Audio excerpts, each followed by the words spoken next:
everyone, it's Kelly. Welcome back to Lost Game Chronicles, and this is actually Kelly from the future. I'm recording the intro for this because this is going to be the last episode that I pre-recorded. So everything up until this point has been recorded back in July, if you can believe it, when I had my month off, or close to a month off, for my mental health and stuff. So this is actually the very last of the episodes that I've recorded before, and that does include this episode. So this episode was pre-recorded again back in July 15th, I believe, to be exact. So months ago now. So I've actually been re-experiencing this game with you as I've been editing it. So that's been really cool. But I am excited to start doing more of this, to be able to finish actually playing it. So I am from this point on is in the dark as you are as to what's going to come next. I'm excited. I hope you guys are excited too. I enjoyed playing this game up until the point that I got to, and I'm really excited to continue doing so. So yeah, that's just my hello, and thank you for watching up to this point. If you have, this is not the series that is getting the big views, but I'm enjoying it. I hope you guys are enjoying it. That's why I continue to put it out there. So, just let me know what you think and how we're doing. I'm pretty invested. I'll be finishing playing it, but if you're interested in seeing the end, make sure you let me know. And with that, let's carry on with Tavern Talk. All right, here we are, Act 3, Part 14. I know how to read Roman numerals. 19. 19? Yeah, that's 19. 27th of Astral Moon. It's the Twilight Flood. We're in the Twilight Flood. The chapter we're on is called Remnants. And it's only like 8 days before the 35th of Astral Moon, or it's the 39th, isn't it? So we're still a few days away. Like 12 days away. Let's see who comes in today. Ooh. Uh-oh. Jade, welcome back. Was your quest successful? When have I ever failed? Well, you do look surprisingly unbloodied. Also, hello, Kumo. Kumo? Who's Kumo? That guy. Uh-oh. New name, I'm guessing? No. No names here. Never had a name. Don't even know what names are. Am I supposed to just go along with that? You're supposed to make me a drink. Then we can talk. Fair enough. What can I get you? I've still got plans after this, but Onyx is pretty tired. So give me something that'll get her to keep up with my speed if I let her have a sip. Anything for Onyx. That's the cute turtle. That's a good familiar. I like that one. Shit! We still don't have an alternative to, I thought maybe this cursed coffee would be it, but it doesn't. It just gives you, strength. Swift Strike is still the only speedy thing we have. That's crazy. How many more chapters do you guys think there are? I'm having a really fun time with this game.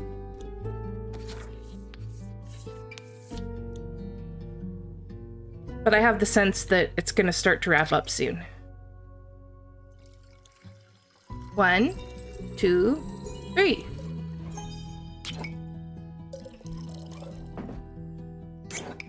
Of course, all good things come to an end, right? So it's probably fine. We'll find another game to play. A drink for Onyx and you, but mostly Onyx. Not too bad. Concerning to see you know me so well. Being a regular does have its perks. So, names? Let's start with the story first. You love those, right? You know it. I'll spare you the details of my journey to Borkum. Though I didn't miss the chance to make some extra coin along the way. Everyone thought I was the right woman for their jobs. They helped me with the quest too. Squeezed a good description of the renegade parents out of some red dune merchant who was in a deep dispute with a blue-crowned elephant. I'd love to hear that story, actually. Not my problem. Asking a couple of pointed questions got me to the inn that the deadbeats were staying at. Problem with people, can't exactly kill them in broad daylight. With monsters, you'd be thanked for doing so. But with people, you've got to be patient. So I did what anyone would have done in my situation. I posed as a tour guide. And they believed you? Sure did. Iniko was right. Your drinks are great at great for pulling scams. Happy to hear that. Are we happy though? Oh, look at her little face. I love this little turtle. Oh my god. I offered, I guess it's a tortoise. Maybe it's not. I think it's a tortoise because it's got legs. I don't know. I offered them a tour of the nearby Wadden Sea and led them to an area I knew was shunned by actual tour guides because of the unpredictable tides. Gave them a spiel about how a battle of the Order of Starlight took place there, yada yada yada. Pretty soon their eyes were glued to the starfish playing in the mud.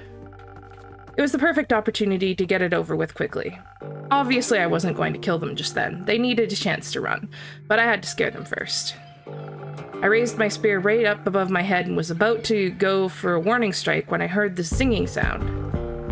I deflected the knife that was flung my way, at least at the last second. Fucking this guy just went out and tried to stop her, and it shattered against the ground. All three of us turned and saw this cloaked echo reaching for another knife. He had his hood pulled up, knives and daggers strapped all over his body. Even the air seemed to go darker around him. Looked like a real shadow bane. I trained under them. Impressive. Those deadbeats thought I was protecting them from him. Should have seen the look on their faces when I said I was there to kill them. I turned back, wanting to refocus on my warning strike, when I was interrupted with a simple stop. It was said in this deep, raspy, incredibly fake voice that sounded like some sort of proper degenerate. Likely the two bums thought we were fighting about who'd get to kill them. Their approach to the situation was to immediately try and bribe us. I told them to shut it. They asked me what I wanted, then if it wasn't money or words. So I turned to our little Shadowbane and asked what he wanted. But he just stood there quietly. Can't blame him. They're a little scarier than your parents. So you helped him with the decision? Not exactly. I walked over to him and handed him my spear. She said, "This is your choice. Make it." It felt like she was passing some of her courage on to me. He stepped forward, my spear in hand, and took off his hood. I'll spare you the details. They recognized him, of course. Bleeps had the audacity to act surprised. Surprised is one way to put it. When they talked, they sounded so like they thought I had died. You could have, they left you. I wanted to say something. Anything. Yell, tell them to get lost, scream at them for what they'd done to me, but all that came out was, "Why did you leave?" Their silence went on for so long. Would have been longer if those tides hadn't come rushing in. You did kind of walk into that one. Kind of. Luckily I was quick, got all of us up on some muddy rock that the waves couldn't reach. How long were you up there for? A couple hours. Left us a lot of time to talk. Did you? Yes, a lot. For example, did you know the primordial flood was caused by the pyre erupting? The pyre? You mean the biggest volcano in all of Asteria, nestled right in Leviathan's domain? Yeah, apparently it erupted and then collapsed, covered all the primordial sea in ash and set off a tsunami. It should not be doing that. No.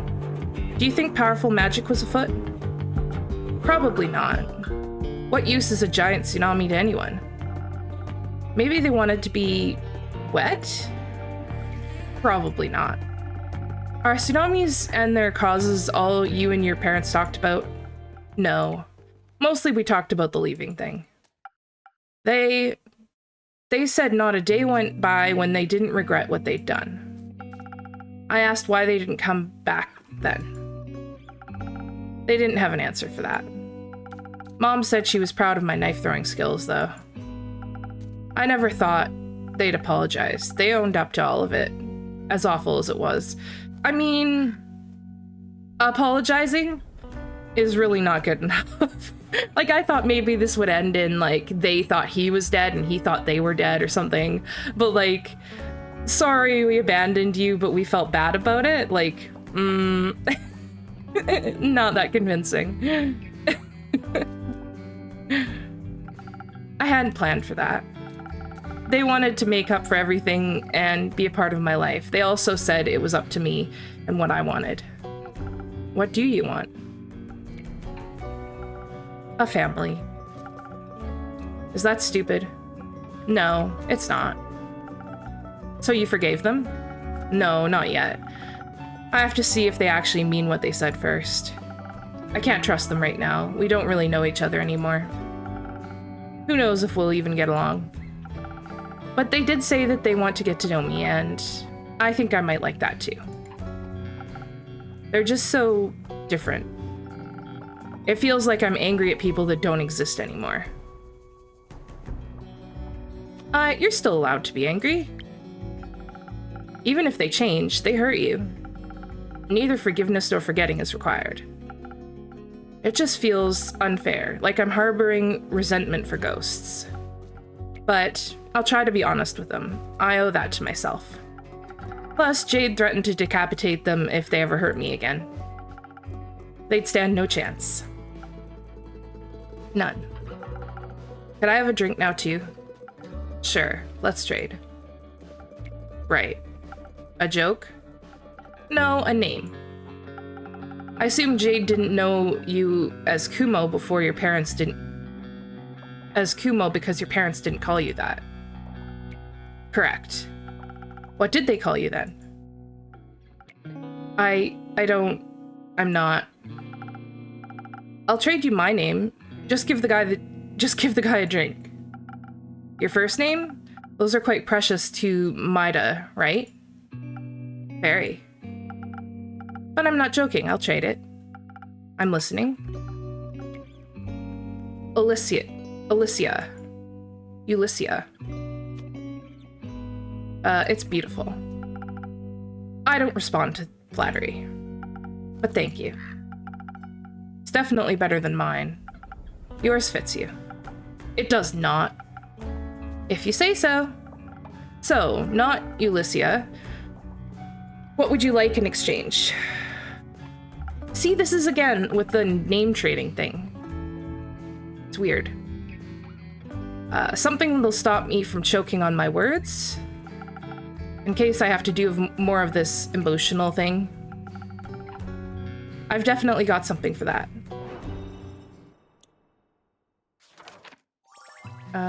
Alright.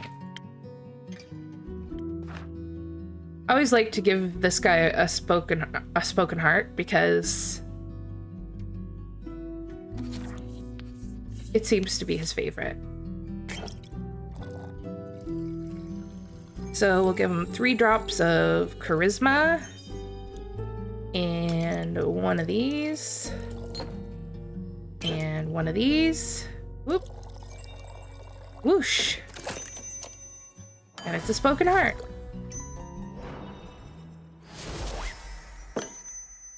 He doesn't have a name right now, so. Here you are, some fluid emotional vulnerability. It tastes a lot better than it sounds. Feels a lot better, too. Maybe. I still need to call you something else if Kumo is out. It is. What have you got for me, then? I'm running out of names. Jade, can I... Nope. My name. Fine, how about... Dave? You know what? Sure, I'll go with that. I'm proud of you, Dave. For everything you've gone through and for choosing what's right for you. Thank you? Do you need a hug? May have already gotten one from Jade. Speaking of me, I've got to go. Want to check in with Grace and her goons. See you around, Airboy. See you around, Ulyssia. What about you? Care to linger a little longer? I need some time to think this over. Maybe even feel it, too. Is Fable back yet? I think cheesecakes would make for a great distraction right now. No, I thought maybe you ran into them on the way back. I didn't. So Melli isn't back either? No, I'm afraid not. Cool, great. I guess I'll talk to Carolyn? Your parents? Maybe. Do you think they still love me? I don't know. I hope they do. I hope they'll love you well. But I don't know. I do know that other people love you, and that if your parents fail to live up to what you deserve, you won't be loved any less. I'd like to believe that. Sometimes I just think if even my own parents can leave me, anyone can. Don't measure your worth by the actions of the people that hurt you. Nothing good can come of that.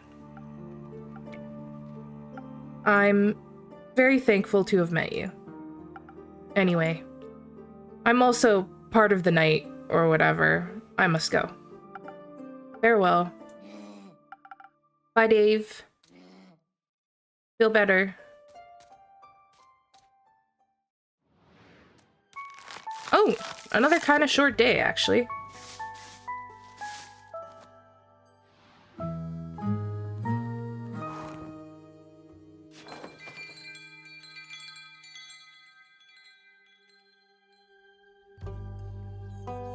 Chapter 20, Chaos Protocol. This is 30th of Astral Moon. And we are still in Act 3, The Twilight Flood.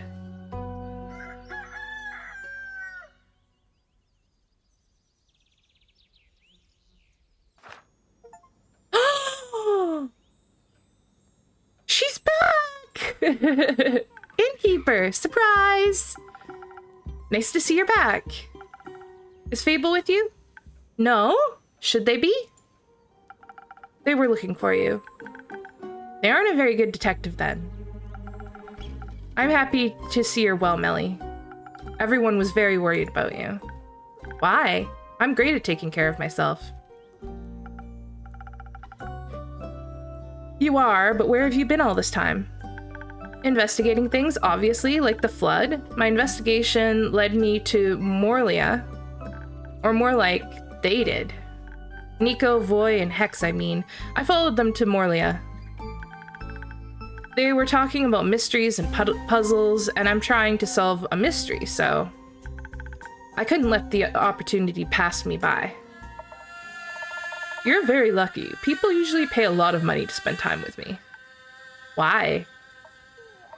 Because I'm, like, famous? But I didn't go there because of you. I was following clues.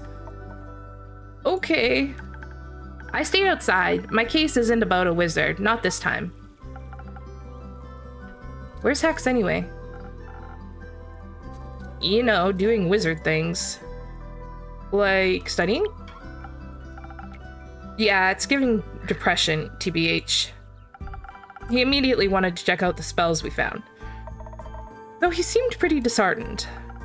How come? Not sure. I guess he didn't find what he was looking for. Maybe because the world's greatest treasure was already traveling with him. What would that be? Me? Never mind. He told us to keep an eye out for any time magic razzle-dazzle. But we found nothing. At least you managed to get inside and return safely. Yeah, the way there was easy peasy. We got there thanks to Nico pulling off a shape-shifting trick and pretending to be a merchant. Stole some guy's coat and face, Used his reputation to secure us a boat ride to Morlia. Said I wanted to meet with a real estate agent from the Majocracy to buy the island. I told them to pick us up in a week or so. By then, we'd be far gone. What happened once you reached the island? I'm quite intrigued. Before we tell you anything, I'd like a drink. Something that goes down like honey and makes my poetry flow like a wild river. Nothing easier than that. It's like our tagline. So this is a charisma situation. That's intelligence. That's also intelligence.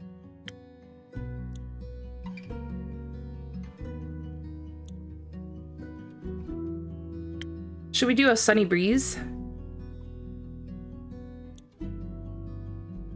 Why not?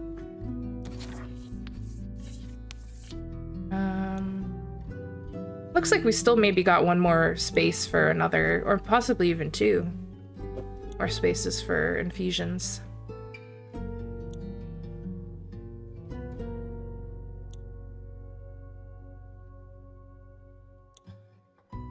This will be fine. Two of these. 1, 2. Liquid charisma and a little bit of intelligence. Interesting. Sunny breeze. Hello, Andu. You're such a good boy. What a good dragon. And I think this is Renu. I think I saw somewhere recently that this is Renu. I forgot his name, but he's real cute. I love him. Some honey for those vocal cords. Enjoy. That's what I'm talking about. Amazing. Can we move on with the story now? You got somewhere to be? Nah, but I'm getting bored. We got to Morlia, an island so small it's basically the tower's wild backyard. As I walked between the crystalline roses, I expected to see a secret passageways hiding behind every corner. Almost brought you back a rose. Why didn't you? I thought you wouldn't like it. Everybody says that. I would have. Oh, okay. That's, moving on. The tower itself reached so high, I thought it might be reaching out to kiss the moon itself. It was really tilted at a 5-degree angle. I measured it with my paws. The bricks were still wet. I'm sure the tsunami shook its foundation. Would think the waves would have done us a favor and knocked down the door, but nope. That locked door was the first challenge. Aniko's lockpicks broke. Seemed like a skill issue. Broke? Skill issue? Bro. The door ate my lockpicks. Ah, a door mimic. A classic first step to securing your establishment. You talk like you've seen one before. Have you ever tried to open my door when the inn's closed? No? If you do, don't use any lockpicks and take care of your fingertips. So how'd you get inside? By charming it. Hex forgot his spellbook and couldn't get the arcane lock-unlock spell to work. And obviously it wouldn't let us in just like that. So I decided to play the mimic a tune. Yeah, it was amazing, bro. Your fancy tunes are GOAT. I was so nervous. I'd never played in front of a mimic before, so I wasn't sure what their taste in music was. I decided to play something emotional, something that would melt its metaphorical heart. Look at his little nose. Oh, he's so cute. Sorry. I get distracted. A song of woe. Who would have thought it meant it'd literally melt? Yeah. I began playing the first tune and the lock started weeping before I reached the chorus. Tears were streaming down its face. As if they were very hot or made of acid, the door melted away. Afterwards, the lock lay in a puddle of wood, sobbing and thanking me for my performance. That's not a very sturdy lock. It just sounds very in touch with its emotions. We stepped over the door's remains and into the tower. It was so much taller and bigger on the inside. Like a pocket dimension, so freaking cool. Except a tower can't really fit in your pocket. Bad. Hex walked ahead. Guy was really distracted. He didn't even listen to my poem about the symbiotic relationship between axe and door. For a long time, we didn't encounter anything. Just a long hallway, no doors, a bunch of strange paintings. Of course, most hallways can't go on forever, so eventually we reached the staircase. After what felt like 5.5 minutes. Eternity. Meanwhile, I was outside investigating the flora and fauna. Everything was very peculiar, like it was all from another world. The colors were different, very blue and almost spectral. And there were a lot of spider webs, or yarn, not sure which. Suddenly, the ground shook and almost knocked me off my feet. Who would have guessed there was pressure plates on those stairs? I wasn't paying attention and was too careless. One wrong step and a pressure plate triggered an explosion and... Lonk, the whole staircase began crumbling down into a pit of nothingness. Bit by bit, starting from the bottom. I rushed upwards to safety, away from the weird wizard abyss. I stumbled. If it hadn't been for Hex, I'd be mush. He grabbed my hand and pulled me up. But he isn't really the strongest. We almost tumbled down together instead.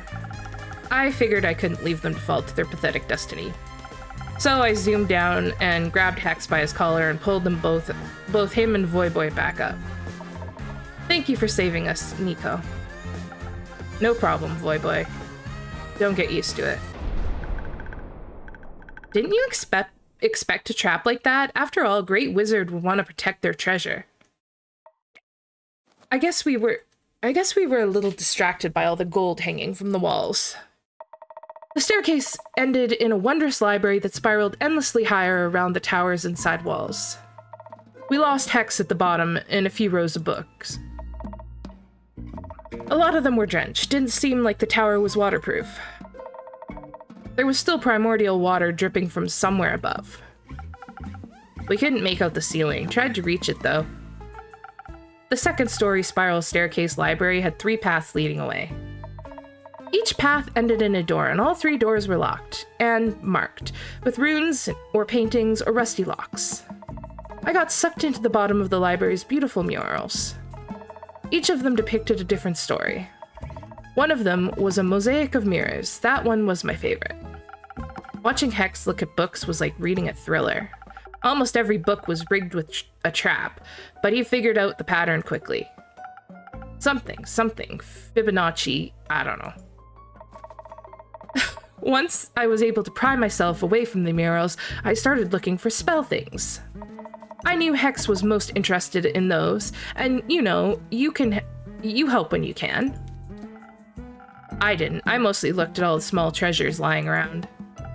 The wizard had this really cool staff with a chonker of a gemstone embedded at the top. Imagine the damage I could do with that. But I also found something else that was really cool. Here, take a look. It's dope, right? What is this? A weather jar, duh. It shows the weather like in another realm. What the weather is like in another realm. I see. Let me guess. Avalon? I knew you'd get it. I found some spell scrolls. One of them had golden runes on it. Hex liked that one, but he didn't love it, you know?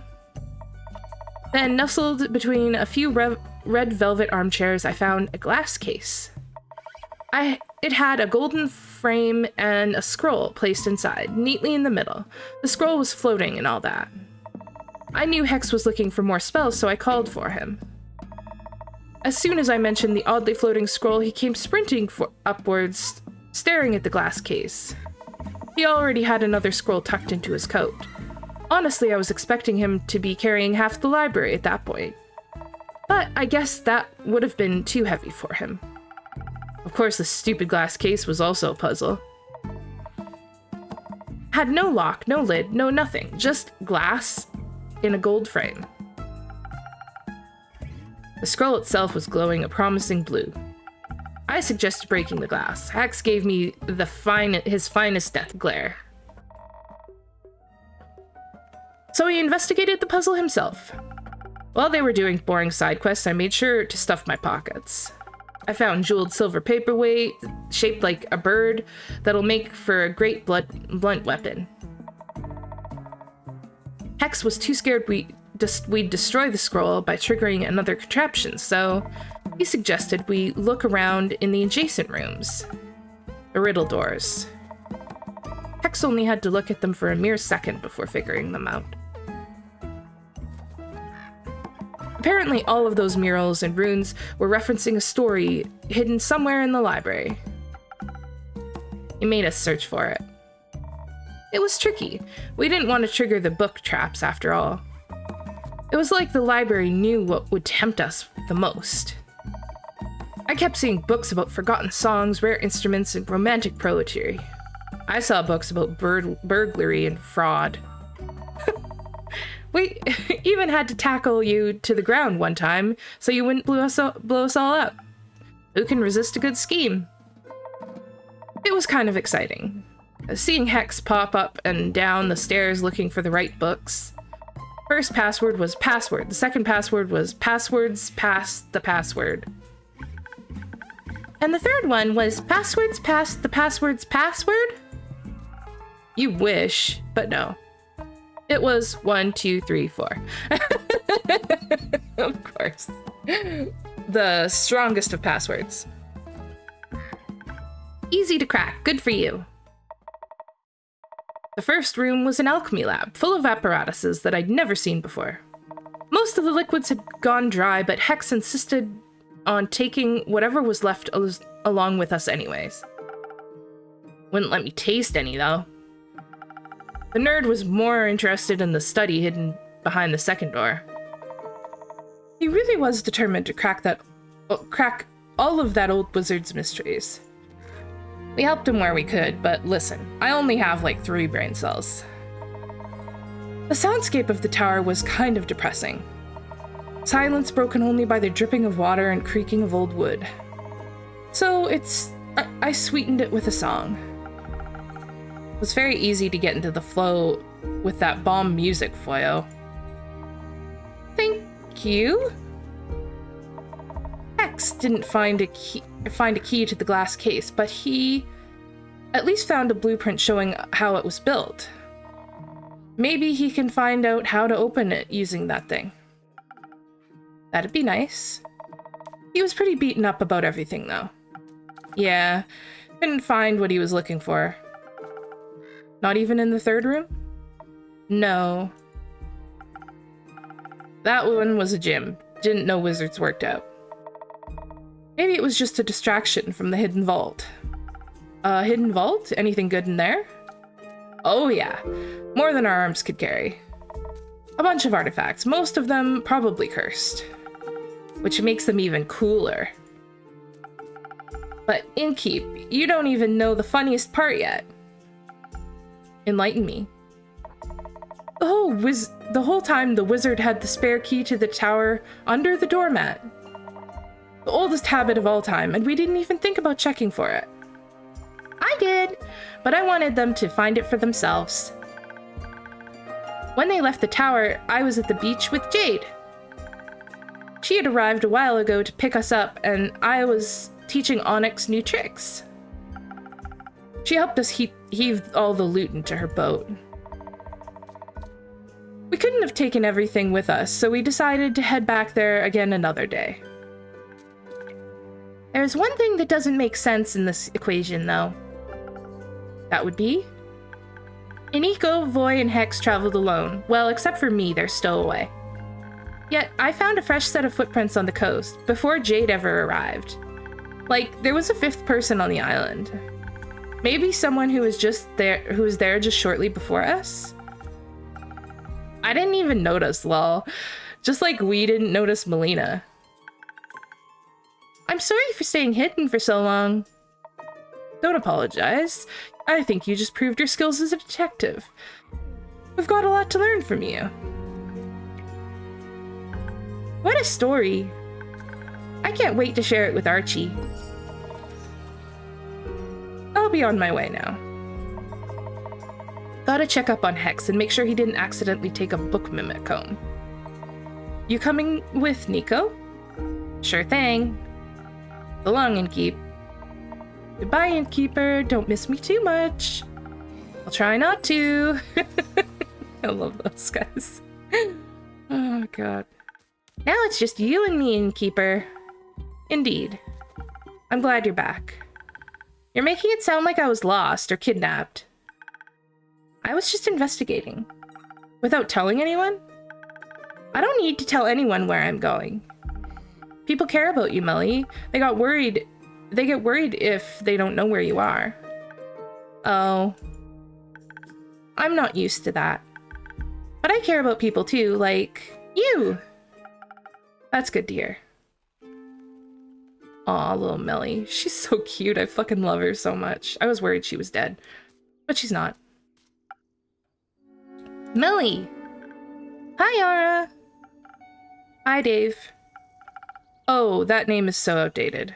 You're back! I am. Did you miss me? Did I was just very worried. What? You called me Melli. What about it? You've never done that before. I'm sure I have. You even said you never call me Melli. I'm just glad you're back. Welcome back to my tavern, Dave. That's a cute one. Yeah, I got it. On my latest quest. Dave, you made a good choice. I also went on a quest. Well, at first I wanted to find the moon swamps. You know, the mysterious magical swamp that is said to be magically hidden and only appears in foggy but starry nights.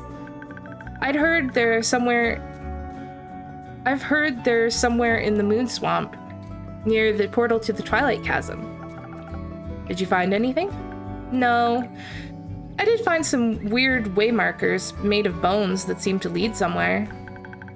They had "Do Not Touch" written on them, and the paint even seemed fresh, so it looked like the perfect clue. But then, suddenly, there were just gallons of water everywhere. Luckily, I got away quick, and since I was already there, as Fasoa's best detective, it was my duty to discover the flood's origin. Well, at first, I was more of a stowaway than a detective, but I also couldn't figure out what... Don't storm off like that ever again, you understand? I was so worried and no one knew anything about your whereabouts. Now. I'm sorry. No, I'm sorry. I shouldn't have yelled at you like that. It's just, I haven't cared about anyone in so long. And with you and Fable both suddenly gone, I didn't know what to do. I thought you didn't care. After you went away, even though I asked you to be more careful, I thought maybe you didn't want to be my trusty assistant after all. So I went to investigate alone. I'm sorry for leaving. It's all right. I'm used to people leaving and not coming back. I do care, Melli. I'm just kind of new to this whole honesty thing. I'm kind of new to this whole empathy thing. Yeah, I figured. If you'd like, I could fix you a drink to help you find your words again. Don't know if I can think of a joke in exchange for a drink right now. It's on me today. You've got enough to worry about. So, let me see what I can do for you. Aww, they're reunited. They love each other. I love those two. Of all of the pairs that we've created, I think that one's my favorite.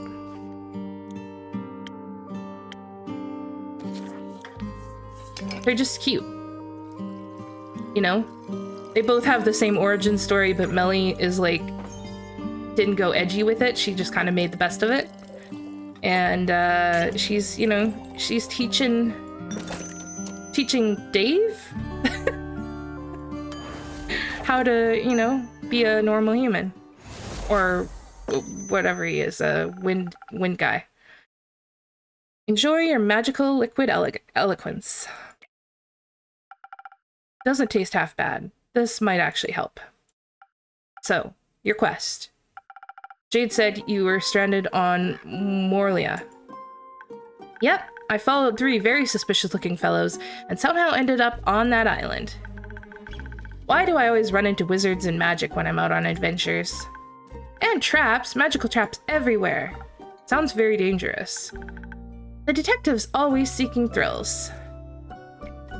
Aw, poor Dave. I'll make sure to be more careful, I promise.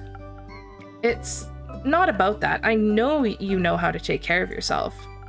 Otherwise, you wouldn't have solved the T-Rex case. Heh. But don't keep putting your own life at risk in exchange for a quick adventure. Luckily, nothing major happened this time. This all could have ended very differently. I know. All I'm saying is, don't disappear again. Please. You're not alone anymore. You don't have to do everything yourself. Like, you're one to talk. They both have a point.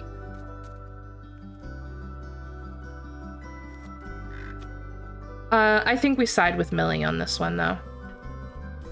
Just because I think she needs the backup more. But that doesn't mean you shouldn't listen to him as well, Melli. You're both guilty. But you two also have made a lot of progress already. And I'm glad you both made it back safely. Heard anything from Fable yet? No, not yet. What about Carolyn? She came back after the flood. Currently, she's investigating some undead sightings in the Pale Woods. Aww. Do you know when she'll be back? No, but the 2 of you can wait here for her if you want to. Yes, please. I want to stay until Carolyn gets back. Alright, I'll keep you company. How about I spice up your wait with another drink? I'll pass. Oh, but I'd like one, please. Of course. Do you want anything specific? The whole adventure was pretty exhausting. Maybe something to combat my mental tiredness? Nothing easier than that. Nice. Mental tiredness. How do we spruce her up? I like this one. It's like my favorite drink. But maybe we should get... we haven't made a sparkling nebula in a while. Let's do that. Just for fun.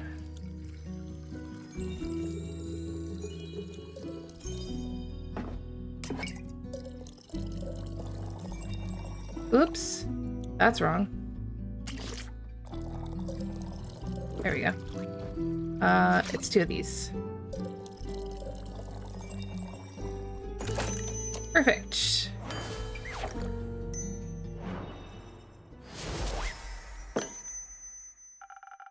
Let's see if this will wake you up again. Oh, thank you.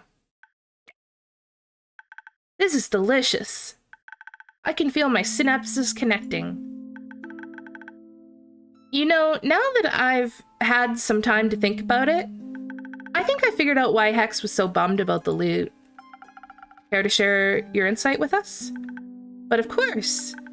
He has a younger sister, right? Which always struck me as odd. She looks so much older than him. But what if she just ages faster than he does? And he expected to find some very special loot in the Wizard Tower. But he didn't find it. So what if he was looking for something to extend her life? Like a scroll of immortality. What a foolish idea. Hey! Not you, Hex. Even if it's tempting, those are powers that no one should interfere with. I agree. What if she turns into a zombie? I've had enough of them. Definitely. We should tell him when we see him again. Or maybe we should tell Carolyn when she returns. She seems experienced in dealing with the undead. You think it'll be a long time before she gets back? I don't know. Could be very soon, but it also could take a few more days. You've had a long day. Aren't you tired, Melli? No, I'm not tired at all.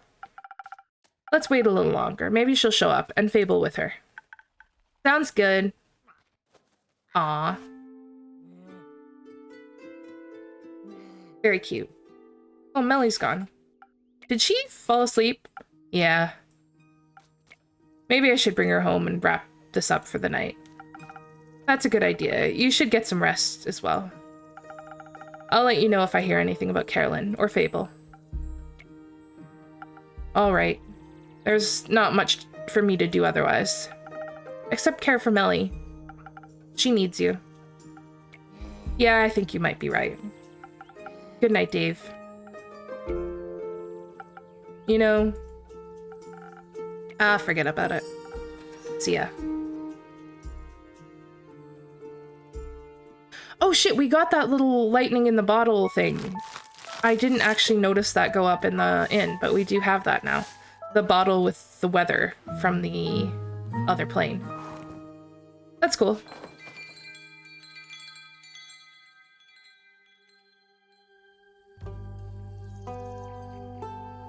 Ooh, okay. So, when we come back, we'll be on Chapter 21, Disaster, Tea, and Revelations. And it'll be the 31st of Astral Moon. I believe we were told the 39th something would happen. So that's interesting. Hopefully the world doesn't end. It seems like some really bad things are happening at the moment. But yeah, it should be good. Seems like we're very relieved.